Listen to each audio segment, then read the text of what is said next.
Ilara's determination began with a simple gaze. The jagged peaks of the Whispering Mountains stood tall against the horizon, beckoning her to leave the confines of her predictable village life. The smooth clay in her hands as she worked on the potter's wheel reminded her of the stability and comfort that felt more like a cage.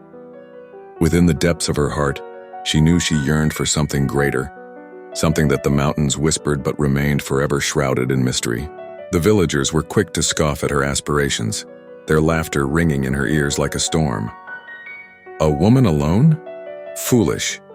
But their doubts only ignited a fierce flame within Ilara. She pored over maps, each line a pathway to her dreams. Nights were spent in tireless preparation, learning survival skills that sharpened her instincts and hardened her resolve. Each blister that formed during her intense training was a badge of honor, each aching muscle a testament to her unwavering spirit. As the day of her departure dawned, excitement and apprehension wove together into a tapestry of emotions within her. The air was filled with the sense of home, but Ilara marched forward into the unknown. The rugged beauty that embraced her was both brutal and stunning, each day steeped in both challenge and revelation.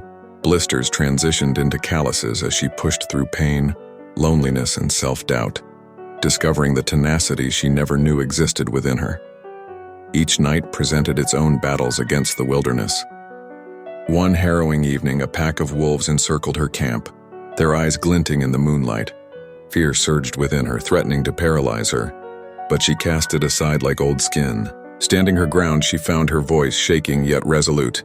The wolves, sensing her fierce spirit, retreated as if acknowledging her right to coexist. The summit loomed closer, each arduous step resonating with significance. The air grew thin and cold. The wind roared its discouragement, and snowflakes kissed her cheeks. Yet propelled by her steadfast vision, Ilara pressed on. Finally, she stood atop the peak, a breathtaking expanse unrolling before her. A rush of triumph surged through her body, washing over her like a cleansing wave. Returning to her village was a revelation for Ilara. No longer was she the timid potter, but a woman forged in the crucible of struggle and triumph. Her transformation captured the villagers' attention, who now listened in awe as she recounted her journey. Ilara had faced her mountains and she had conquered them. Do you hear the dreams whispering within your heart? Take your first step and embrace the challenges ahead. Your adventure too awaits.